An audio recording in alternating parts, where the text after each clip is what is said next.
வணக்கம். Winners class அகாடமியில் நம்ம பார்க்குறது என்ன அப்படின்னா, பிஜிடிஆர்பி எக்ஸாம் 12/10/2025 அதாவது எஸ்டர்டே நடந்துச்சு. ஸோ அதில் தமிழ் எலிஜிபிலிட்டி கொஸ்டின்ஸ் 30 கொஸ்டின் கேட்டிருக்காங்க. அந்த 30 கொஸ்டினுமே நிச்சயமாக நமக்கு எல்லா நாளுமே உபயோகப்படக்கூடிய கொஸ்டினாக தான் இருக்குது. ஏன்னா தமிழ் கொஸ்டின் இன்டெப்த்தாக அனைத்துமே 10th கேட்டிருக்காங்க. ஒரே ஒரு கொஸ்டின் மட்டும் 8th ஸ்கூல் புக்கிலேருந்து கேட்டிருக்காங்க. ஸோ சிலபஸ் வைஸ் கவர் பண்ணி தான் எல்லாமே கேட்டிருக்காங்க. இனிமேல் நம்ம படிக்கும்போது எப்போவுமே சிலபஸ் வைஸ் படிக்கிறது தான் ரொம்ப நல்லது.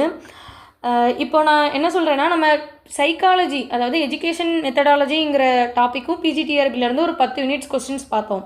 அதிலேருந்து ஒரு 2 கேள்விகள் நம்ம கேட்டிருந்த கொஸ்டின்ஸ்லேருந்தே இருந்துச்சு. நிறைய பேர் நம்மளோட சேனல்ஸை பார்த்துட்ருக்க எல்லா ஸ்டூடெண்ட்ஸ்க்குமே தெரியும், ஓகேவா? அதில் கொஸ்டின்ஸ் பார்த்த உடனே இந்த கொஸ்டினுக்கான ஆன்சர் இதுதான் அப்படின்னு நிறைய பேருக்கு தெரிஞ்சிருக்கும். ஏன்னா நான் கமெண்ட் லைனில் அதுக்கான ஆன்சர்ஸ்லாம் சொன்னேன். இப்போ அந்த கொஸ்டின்ஸ் என்னென்னு சொல்கிறேன். அதாவது எஜுகேஷன் சைக்காலஜியில் 9 முதல் பல்கலைக்கழகங்கள் வரை ஆன்லைனில் எஜுகேஷன் படிக்கிறது அப்படின்னு சொல்லிட்டு என்ன கொஸ்டின் அப்படின்னு கேட்டிருந்தாங்க. ஸோ அதுக்கான ஆன்சர் என்ன அப்படின்னா, ஸ்வயம் அப்படிங்கிற ஆன்லைன் வெப்சைட் தான். இதன் மூலயமா தான் படிக்க முடியும் அப்படின்னு சொல்லியிருந்தேன். ஏன்னா என்சிஆர்டி, ஏஐசிஐடிஇ அந்த மாதிரி அதோட ஃபுல் ஃபார்ம் எல்லாம் பாருங்கள். அதே மாதிரி இந்த ஸ்வயமுக்கும் ஃபுல் ஃபார்ம் பார்த்து கமெண்ட் லைனில் சொல்லுங்கள். நிறைய பேரை சொல்லியிருந்தேன். ஸோ நிறைய பேர் அந்த கொஸ்டின் ஆன்சர் பண்ணியிருப்பீங்கன்னு நினைக்கிறேன்.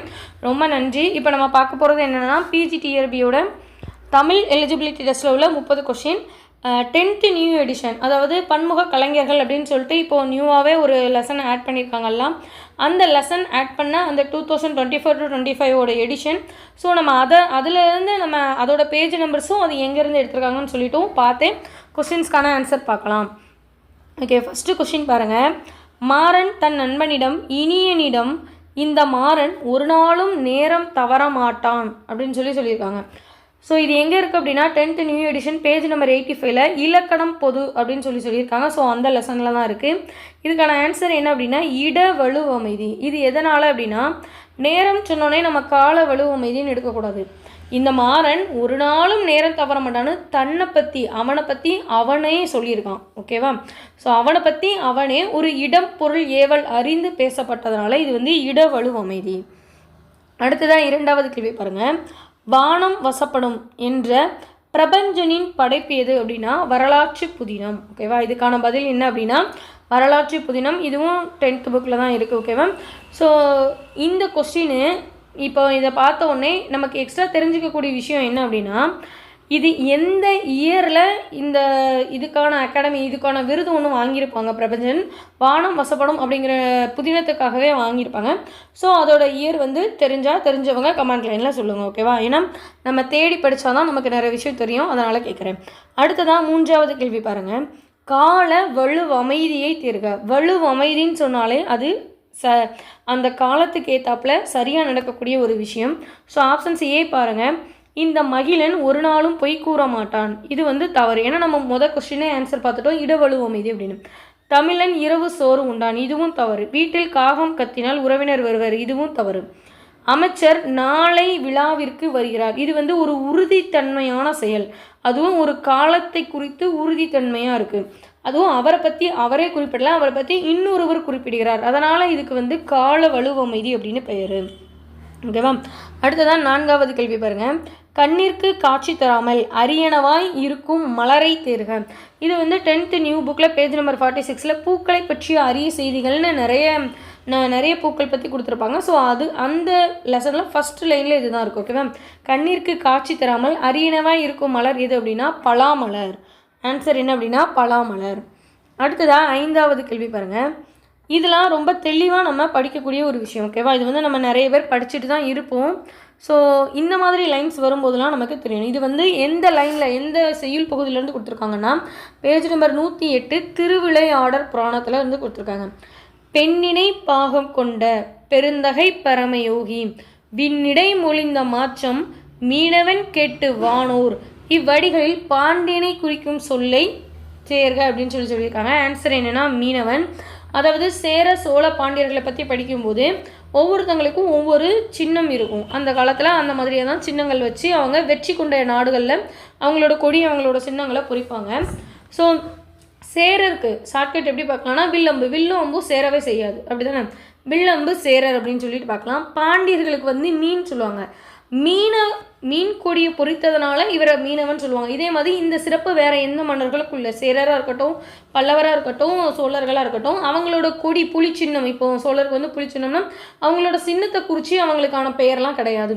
ஆனால் பாண்டியனுக்கே உரிய தனி சிறப்பு, அவரை மீனவன் அப்படின்னு சொல்லி குறிப்பிடலாம். ஏன்னா அவங்களோட சின்னம் என்ன அப்படின்னா ரெட்டை மீன் அப்படின்னு சொல்லி சொல்லுவாங்க. ஓகேவா? ஸோ மீனவன் சொல்லும்போது பாண்டியன் சொல்லி நமக்கு எடுக்க தெரிஞ்சிருக்கணும். அடுத்தது பாருங்கள், இது வந்து நிறைய பேஜஸ்லேருந்து கேட்டிருக்கனால ஸோ கரெக்டாக இதுதான் ஆன்சர் அப்படின்னு சொல்லிட்டு மார்க் பண்ணி மட்டும் சொல்கிற மாதிரி இருக்குது. காலக்கணிதம் அப்படின்னாலே கண்ணதாசன் தான். ஓகேவா? நம்ம 10th புக்கில் உள்ள ஒரு கொஸ்டின்ஸ் தான் இதுவுமே. மேகம் அப்படிங்கிறது நாகூர் ரூமி அப்படிங்கிறவங்க எழுதின படைப்பு. காசி காண்டம் அப்படின்னா அதிவீரராம பாண்டியர். பரிபாடல் கீராந்தையர், அவர் தான் படிச்சிருக்காரு. ஸோ ஆன்சர் என்ன அப்படின்னா இதுக்கு பி. ஓகேவா? ஆன்சர் என்ன அப்படின்னா அதுதான் கரெக்டான ஆப்ஷன்ஸில் இருக்குது. So answer B. அடுத்ததான் இதுவும் ஒரு இலக்கண பகுதி தான். ஸோ இது 10th நியூ புக்கில் பேஜ் நம்பர் 59 இருக்குது. ஸோ இந்த இலக்கணம் தெரிஞ்சால் நம்ம தெளிவாக இதுக்கான பதிலை நம்ம எடுத்துடலாம். ஸோ பாருங்கள், வீசு தென்றல். வீசு தென்றல் அப்படிங்கிறத நம்ம எப்படி பார்க்கலாம் அப்படின்னா வீசு தென்றல், வீசுகின்ற தென்றல், வீசும் தென்றல். ஸோ இந்த மாதிரி 3 காலத்தையும் உணர்த்தினா அது வினைத்தொகை. ஸோ நம்ம இலக்கணம் படிக்கும்போது இப்படி தான் படிக்கணும். 3 காலங்களையும் உணர்த்தினால் அது வினைத்தொகை. அடுத்ததாக பாருங்கள், நன்மொழி. நன்மொழி எப்படி பிரிக்கலாம்? நன்மை கூட்டல் மொழி அப்படின்னு சொல்லி பிரிப்போமா? நன்மை மை விகுதி வருதுனாலே அது பண்பு தொகை. எந்த சொல்லை பிரிக்கும் போது மை விகுதி வருதோ அது பண்பு தொகையாக தான் இருக்கும். ஓகேவா? இதில் எதனால் பண்பு பெயர்னு சொல்லாமல் தொகைன்னு சொல்கிறோன்னா நன்மை கூட்டல் மொழி. இது வந்து நம்ம பார்க்கும்போதே நம்ம விசுவில் நம்ம கண்ணால் இதை பார்க்கும்போதே நன்மைங்கிற வேர்டு நமக்கு தெரிஞ்சில்லை, அது மறைஞ்சிருக்கு. அதாவது நம்ம பண்பு பெயருக்கும் பண்பு தொகைக்கும் டிஃப்ரென்ஸ் என்னென்னா மறைந்திருந்தால் அதை தொகைன்னு சொல்லுவோம். நம்ம பார்க்கும்போதே நன்மை மொழின்னு தெரிஞ்சால் அது பண்பு பெயர்னு சொல்லுவோம். ஓகேவா? இதான் அதோட டிஃப்ரென்ஸு. அடுத்தது அண்ணன் தம்பி. அண்ணன் தம்பிங்கிறது என்ன அப்படின்னா உண்மை தொகை. ஓகேவா? அண்ணனும் தம்பியும் உண்மை தொகை. இதுவும் எதனால் தொகைனா ஏன்னா அப்படிங்கிற வேர்டு இதில் மறைஞ்சிருக்கிறனால. அடுத்து சாரை பாம்பு அப்படின்னா இருபெயரட்டு பண்பு தொகை.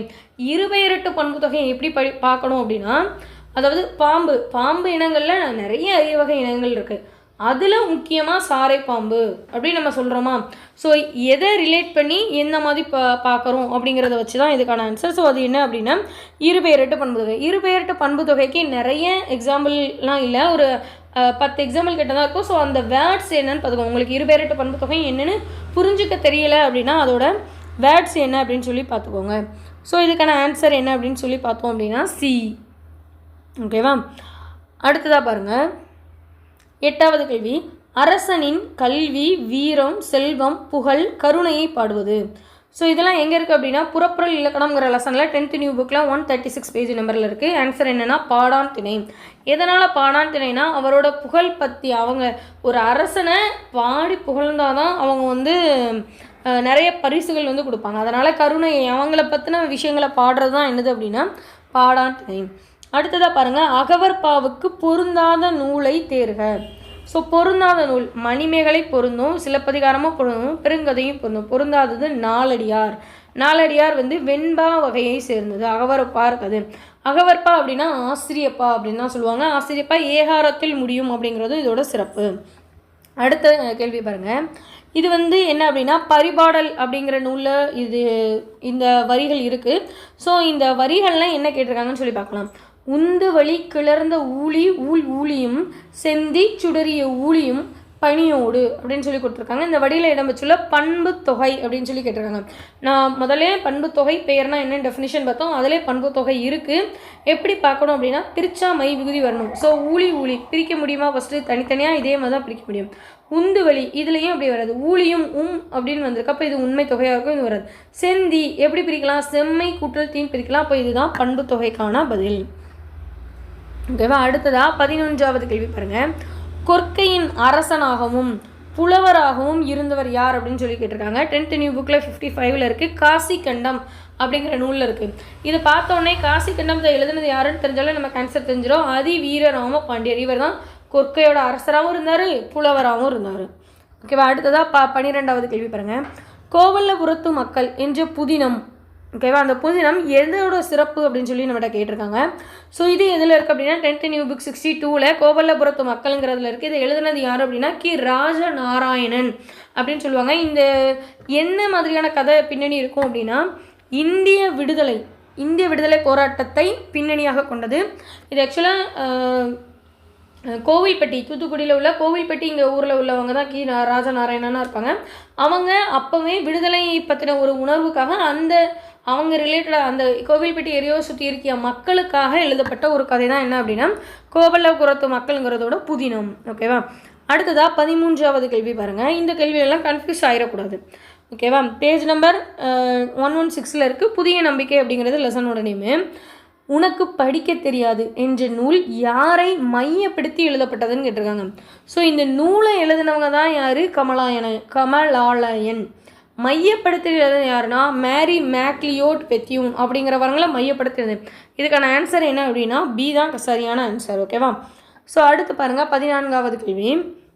இரங்கலும் இரங்கல் நிமித்தமும் என்னும் உரிய பொருளுக்குரிய திணை எது அப்படின்னு சொல்லி கேட்டிருக்காங்க. இது எல்லாமே அகப்பொருள் இலக்கணம் அப்படிங்கிற ஒரு லெசனில் தான் நம்ம பார்ப்போம். பேஜ் நம்பர் 144 இருக்குது. இரங்கலும் இரங்கல் நிமித்தமும் அப்படின்னா நெய்தல். இதில் குறிஞ்சி பாலை மருதம் அப்படிங்கிறதுக்கான பதில்கள் என்னன்னு சொல்லி தெரிஞ்சால் கமெண்ட்ஸில் போய் சொல்லுங்கள். ஸோ அடுத்ததாக 15வது கேள்வி பாருங்கள். கோவலன் கண்ணகி கதையை கூறி அடிகள் நீரே அருளுக அப்படின்னு சொன்னது யாருன்னா சீத்தலை சாத்தனார் தான். சிலப்பதிகாரங்கிற நூல் இருக்குது. இதில் ஒரு சின்ன ஸ்டோரிலாம் நமக்கு எக்ஸ்பிளைன் பண்ணியிருப்பாங்க. ஸோ அந்த ஸ்டோரியும் தெரிஞ்சு வச்சுக்கோங்க. நெக்ஸ்ட் டைம் நமக்கு அதில் வந்து கொஷின் வர நிறைய வாய்ப்புகள் இருக்குது. ஸோ இப்போ 15வது கேள்வி பார்த்தோம். அடுத்து 16வது கேள்வி. ஏற்பாடு அப்படிங்கிறது என்னன்னு சொல்லி கேட்டிருக்காங்க. ஏற்பாடு அப்படிங்கிறது ஞாயிறு மறையும் நேரம். ஸ்கூல் புக்கில் அழகாக தெளிவாக அகப்பொருள் இலக்கணத்தில் கொடுத்துருப்பாங்க. ஏற்பாடுனா எல் கூட்டல் பாடு அப்படின்னு சொல்லி பிரிச்சிருப்பாங்க. எல் அப்படின்னு சொன்னால் சூரியன் அப்படின்னு சொல்லி அர்த்தம். சூரியனோட இன்னொரு பெயர் என்ன அப்படின்னு சொன்னால் ஞாயிறுன்னு சொல்லலாம். ஸோ பாடுங்கிறது மறையும் நேரம் அப்படிங்கிற மாதிரி. ஸோ சூரியன் மறையும் நேரங்கிறனால 16வது கேள்விக்கான பதில் என்ன அப்படின்னா ஆன்சர் சி. அடுத்ததாக பாருங்கள். இல்நுழை கதிர் அப்படின்னா என்னன்னு சொல்லி கேட்டிருக்காங்க. ஸோ இது இல்நுழை கதிர்னே நம்ம 10th நியூ எடிஷனில் 84 பேஜ் நம்பரில் ஒரு பாக்ஸ் கொஸ்டினாக இருக்கும். ஒரு லெசன் முடிஞ்சு அதுக்கு பின்னாடி பாக்ஸ் கொஸ்டின்ஸாக இருக்கும். ஸோ இதுக்கான ஆன்சர் என்னென்னா இல்லத்துள் நுழையும் கதிரவனின் ஒளிக்கச்சை. ஓகேவா? இல்லத்தில் நுழையும் கதிரவனின் ஒளிக்கச்சை அப்படிங்கிறதான் பதில். அடுத்ததாக 18வது கேள்வி பாருங்கள். இதுவும் அகப்பொருள் இலக்கணம் அப்படிங்கிறதுல இருக்கும். கூச்சி 1 பாருங்கள். வலிமையை நிலைநாட்ட நடைபெற்ற போரில் வெற்றி பெற்ற அரசர். வலிமையை நிலைநாட்ட அவங்க தும்பை பூ சூடியிருக்க மாட்டாங்க. என்ன சூடியிருப்பாங்கன்னா வாகை சூடியிருப்பாங்க. ஏன்னா அவங்க வெற்றி பெற்றிட்டாங்க. அதில் தெளிவாக கொடுத்துருவாங்க வெற்றி பெற்ற அரசர் அப்படின்னு சொல்லிட்டு. அடுத்து கூற்று 2 பாருங்கள். வெற்றி ஒன்றையே குறிக்கோளாக கொண்ட பகையரசர்கள் இருவர் தத்தம் வலிமையை நிலைநாட்ட வாகை சூடி. இதுவும் தவறு. இதுக்கு தும்பை அப்படிங்கிற பூவை தான் வலிமை நிலைநாட்ட போயிருப்பாங்க. ஸோ ரெண்டுமே ஆப்போசிட்டாக கொடுத்துருக்காங்க. ஸோ கூற்று 1 மற்றும் கூற்று 2 தவறு. இதுக்கான ஆன்சர் என்ன அப்படின்னா பி. ஓகேவா? அடுத்ததாக 19வது கேள்வி பாருங்கள். இலையின் பெயரை குறிக்காத சொல்லை தேர்ந்தெடுத்துருங்க. தமிழ் சொல்வளம் அப்படிங்கிற நூலில் இருக்குது. தமிழ் எலிஜிபிலிட்டி எல்லா எக்ஸாம்ஸ்லேயும் ரிப்பீட்டடாக கேட்கக்கூடிய கேள்விகள் இந்த 19வது கேள்வி. ஓகேவா? ஸோ இந்த மாதிரி அந்த தமிழ் சொல்வளம்ங்கிற ரசனை எப்போவுமே படிக்காதீங்க. எந்த எக்ஸாம் போனாலுமே படிச்சுட்டு போயிடுங்க. ஸோ இலைப்பெயர் குறிக்காதது என்ன அப்படின்னா களை. களை அப்படின்னா மூங்கில் அப்படின்னு சொல்லலாம். இதோட மீனிங். மற்றபடி நீங்கள் இலை சொல்லி பாருங்கள். நெல்லுக்கு தாள் சொல்லுவோம். ஓலை அப்படின்னா தென்னை ஓலை பனை ஓலை சொல்லுவோம். தோகை வந்து கரும்புக்கு சொல்லலாம் நம்ம. ஓகேவா? ஸோ களைங்கிறது மூங்கில் அப்படிங்கிற ஒரு தாவரத்தோட பெயரை குறிக்குது. அப்போ இலையோட பெயரை குறிக்காதது இதில் களை அப்படிங்கிறது பதில். அடுத்ததாக பாருங்கள். இன்டெப்த்தாக கேட்ட ஒரு கொஷின்ஸ் வந்து இது. ஓகேவா? நெய்தல் நிலத்தவர் பாணர்களை வரவேற்று அளித்த உணவாக சிறுபானாச்சு படை குறிப்பிடக்கூடிய நூல் இது அப்படின்னா என்ன உணவுனா குழலும் மீன் கறியும். அது எங்கே இருக்குது அப்படின்னா 10th விருந்து போச்சுதும் அப்படிங்கிற அந்த லெசனில் அது இருக்குது. அடுத்த கேள்வி பாருங்கள். இந்த ஒரே ஒரு கேள்வி மட்டும் நமக்கு 8th புக்கிலேருந்து கேட்டிருக்காங்க. ஸோ அதுவுமே நம்ம நோட் பண்ணிக்கணும். தீண்டாமைக்கு எதிராக நாசிக் கோயில் நுழைவு போராட்டத்தை நடத்துனவர் யார் அப்படின்னா அம்பேத்கர். சட்டமேதை அம்பேத்கருங்கிற லெசனில் இருக்குது. 1930வது வருஷத்தில் அவங்க அதை பண்ணியிருப்பாங்க. ஓகேவா? அடுத்ததான் 22வது கேள்வி பாருங்கள். வடமொழி கதையை தழுவி எழுதப்பட்ட நூல் எது அப்படின்னா வடமொழி சீவக சிந்தாமணி தான் இதுக்கான ஆன்சர். எதனால் அப்படின்னா நீங்கள் வந்து இதை வந்து ஒரு ரிலேட்டடாக நமக்குள்ள ஒரு தமிழ் லிட்ரேச்சர் ரிலேட்டடாக அந்த கொஸ்டினை பார்த்தீங்கன்னா உங்களுக்கு ஆன்சர் தெரியும். இது நம்ம புத்தகத்துலேயும் இருக்குது. பேஜ் நம்பரும் கொடுத்துருக்கேன் பார்த்துக்கோங்க. ஸோ சிலப்பதிகாரம் மணிமேகலை இது ரெண்டுமே நமக்கு ஒரு தொடர்கதை. அப்போ இந்த ரெண்டுமே இருக்க வாய்ப்பு கிடையாது. பெரிய புராணம் அதாவது தமிழ் இலக்கியங்கள்லேயே இப்போ வர ஆய்வு நடந்துட்டு இருக்கக்கூடிய ஒரு பெரிய நூல் எது அப்படின்னா பெரிய புராணம். இப்போ வர ஆய்வு நூல் பெரிய ஆராய்ச்சி நூல்னு சொல்லுவாங்க இதை. அப்போது இது தமிழ் இலக்கிய நூலாக தான் இருக்கும். வடமொழி கதையை தழுவி எழுதுனது சீவக சிந்தாமணி. இது நம்ம ஸ்கூல் புக்கில் லெசன் லைனே இருக்குது. ஸோ அதிலேயே பார்த்துக்கோங்க. நான் உங்களுக்கு தெரிஞ்சுக்கணும், ஞாபகம் வச்சுக்கணுங்கிறதுக்காக இந்த லைனை இப்போ சொன்னேன். அடுத்ததாக பாருங்கள், பொது மொழியை தேர்க. ஓகேவா? பொதுமொழின்னு சொல்லும்போது கண்ணன், இதை பிரிங்க, கண் குட்டல் அன். கண்ணுங்கிறது பொதுமொழியாக இருக்கலாம், ஆனால் அன்ங்கிறது இதில் பொதுமொழி கிடையாது. படித்தான், படிங்கிறது வேறு சொல், அப்போ இது கிடையாது. வேங்கை, வேங்கிறங்க தான் இதுக்கான சரியான பதில். வே குட்டல் அம் குட்டல் கை, அந்த மாதிரி பிரிக்கலாம், வேங்கை பிரிக்கலாம். ஸோ இதுக்கு 2 பெயர் வரும். அப்படி தான் நான் இப்போ இதுக்கு எக்ஸாம்பிள் என்ன உங்களுக்கு எதை சொன்னால் எது புரியும்னு சொல்கிறேன் பாருங்க. அந்தமான் அப்படின்னு சொல்லும்போது அங்கே நிற்கிற மானையும் நம்ம சொல்லலாம், ஒரு ஊர் பெயரான அந்தமான் அப்படின்னும் சொல்லலாம். ஸோ அது மாதிரி தான் இந்த வேங்கைங்கிறது நம்ம பிரிக்கக்கூடியது. ஸ்கூல் புக்கில் எழுத்து சொல் அப்படிங்கிற லெசனில் இருக்குது, செக் பண்ணிக்கோங்க. அடுத்ததாக பாருங்கள், இது வந்து நம்ம நியூ எடிஷனில் தான் இப்போ உள்ள பேஜ் நம்பர்ஸ்லாம் சொல்லியிருக்கோம். அதே நியூ எடிஷனில் நமக்கு புதுசாக கொடுக்கப்பட்ட பன்முக கலைஞருங்கிற நூலில் அந்த லெசனில் 120 நம்பர் பேஜ் நம்பரில் இருக்குது. ஸோ இதெல்லாம் நமக்கு நிச்சயமாக தெரிஞ்சுக்கக்கூடிய ஒரு லெசன். கலைஞர் இன்னும் சிறப்பு பெயர் மு. கருணாநிதிக்கு வழங்கப்பட்ட விழா எது அப்படின்னா தூக்கு மேடை நாடக பாராட்டு விழா. ஓகேவா? இது நம்ம அந்த புக்கில் லெசனில் அழகாக கொடுத்துருக்காங்க. இவங்களோட பெயர் எப்போ கொடுக்கப்பட்டுச்சு அப்படின்னு சொல்லிட்டு ஸோ கரெக்டாக செக் பண்ணிக்கோங்க. அடுத்ததாக பாருங்கள், பாவலர் ஏர்வால் பாடப்பட்டு தமிழுக்கு கருவூலமாய் அமைந்தன அன்னை மொழியேங்கிற லெசனில் இருக்குது. திருக்குறள் மெய்ப்பொருளுரை, அதாவது இது வந்து பாக்ஸ் கொஸ்டின். அந்த பாக்ஸில் நூலாசிரியர் பற்றி கொடுக்கக்கூடிய விஷயங்கள்லாம் இருக்கும். அடுத்ததான் 26வது கேள்வி வருங்க. எதிர்மறை தொழிற்பெயரை காண்க. வாழ்க்கைங்கிறது என்ன அப்படின்னா தொழிற்பெயர். எதிர்மறை தொழிற்பெயரில் தொழிற்பெயர். எதிர்மறை என்னன்னா நம்ம இப்போ வாழ்க்கைன்னு சொல்கிறாங்களா, வாழாமல் இருத்தல், வாழாதல் அப்படிங்கிற மாதிரி வேணால் வருது. ஒரு நல்ல விஷயத்துக்கு ஆப்போசிட் பண்ணுறது. இப்போ படித்தான் அப்படின்னு சொல்கிறது, படித்தல் அப்படிங்கிறது தொழிற்பெயர் அப்படின்னா படிக்கவில்லை, படிக்காமை அப்படின்னு சொல்கிறோம் அப்படின்னா அது வந்து எதிர்மறை தொழிற்பெயர். ஸோ ஒரு செயலுக்கு எதிர்மறையாக நடக்கிறது. ஆன்சர் என்ன அப்படின்னா நடவாமை. இதுவும் அப்படியே புக்கில் இருக்கக்கூடிய கொஸ்டின்ஸ் தான். எழுத்து சொல் அப்படிங்கிற லெசன்ஸில் அது இருக்குது. அடுத்ததாக பாருங்கள், 27வது கேள்வி. இதுவும் நம்ம தமிழ் சொல்வளத்துலேருந்து கேட்டிருக்காங்க. வேம்பு ஆமணக்கு, இது நம்ம சொல்லி பார்த்தாலே தெரியும், அது வந்து முத்து வகைகளை சேர்ந்தது அப்படின்னு சொல்லிட்டு. அடுத்ததாக 28வது கேள்வி பாருங்கள். 10th நியூ புக்கில் விருந்து போச்சுதும் அப்படிங்கிற லெசனில் இருக்குது. விருந்தே புதுமை அப்படின்னு சொன்னது யாருன்னா தொல்காப்பியர். ஸோ ஒரு இலக்கண நூலில் விருந்தை பற்றி குறிப்பிட்டிருக்கிறது இதுதான் முதல்ல. ஸோ இந்த மாதிரியான லைன்ஸ் எல்லாம் எப்போவுமே மறக்காமல் ஞாபகம் வச்சுக்கணும். அடுத்ததாக பாருங்கள், 29வது கேள்வி பாருங்கள். பாவகை அழகிடுதல் இருக்குது. ஆசிரியப்பா ஏகராத்தில் முடிவது சிறப்பு. நான் முன்னாடியே இந்த லெசன் லைன் சொன்னேன்னா. அடுத்து 2 அடி முதல் 12 அடி வரை அமைவது ஆசிரியப்பாங்க, இது தவறு. 3 அடி முதல் உங்களுடைய விருப்பம் வரை அப்படிங்கிற மாதிரி நம்ம ஸ்கூல் புக் இருக்கும். அதாவது ஆசிரியருக்கு ஏற்றாற்போல் அப்படிங்கிற மாதிரியான லைன்ஸில் கொடுத்துருப்பாங்க. ஸோ கூற்று 1 சரி, கூற்று 2 வந்து இதில் தவறு நமக்கு. அடுத்ததான் 30வது கேள்வி பாருங்கள். சங்ககால பெண்களைப் போலவே இக்கால பெண்களும் கல்வி கற்று தம் வாழ்க்கையை தாமே அமைத்துக்கொள்ளும் உரிமை பெற வேண்டும். ஸோ சங்ககால பெண்கள் மாதிரி இப்போ உள்ள பெண்கள். ஸோ இதில் இருக்க ஆப்ஷனில் ஒமிட் பண்ணிடலாம். பாரதியார் இப்போ உள்ள பெண்களை பற்றி எழுச்சி பெற்று இருக்கணும்னு சொன்னாங்களே தவிர நீங்களே உங்களோட வாழ்க்கையை அமைச்சுக்கோங்கன்னு பேசலை. அப்போ திருவிக்க பல்துறை கல்வி கற்றுக்கோங்கன்னு சொன்னாங்களே தவிர அவங்களோட வாழ்க்கையை பேசலை. கவிமணி ஒரு தேசிய விநாயகர், கவிமணி தேசிய விநாயகர் வந்து ஃபுல்லாக மங்கையராக பிறப்பதற்கே அப்படிங்கிற மாதிரி நிறைய சொல்லியிருப்பாங்க. அவங்களோட வாழ்க்கையை பற்றி பேசலை. ஆன்சர் வந்து அயோத்திதாசர்.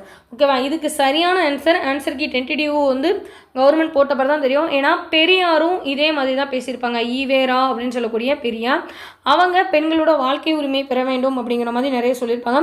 ஸோ இதுக்கான ஆன்சர் அதிகபட்சம் அயோத்திதாசர் தான் இருக்கும். அவங்க இல்லை அப்படின்னா எல்லாருக்குமே இந்த கொஸ்டின்ஸ்க்கு 1 மார்க் கொடுத்துருவாங்க. ஓகேவா? ஸோ பெரியார் அப்படிங்கிறது. இன்னொன்று ரொம்ப இம்பார்ட்டண்டான விஷயம் என்ன அப்படின்னா தமிழ் எலிஜிபிலிட்டிக்கு 50 மார்க் அப்படின்னு சொல்லியிருக்காங்களா. இந்த 50 மார்க் எப்படி பார்ப்பாங்கன்னா 1லேருந்து 20 கேள்விகள் வர 2 மார்க். அப்போது 20 கேள்வி 2 மார்க்னா 40 மார்க். ஓகேவா? அடுத்து 21லேருந்து 30வது கேள்வி வர 10 மார்க். இதுக்கெல்லாம் இண்டிவிஜுவல் மார்க்ஸ் 1 தான். ஸோ 50. இந்த 50ல் மார்க் 20 எடுக்கணும்.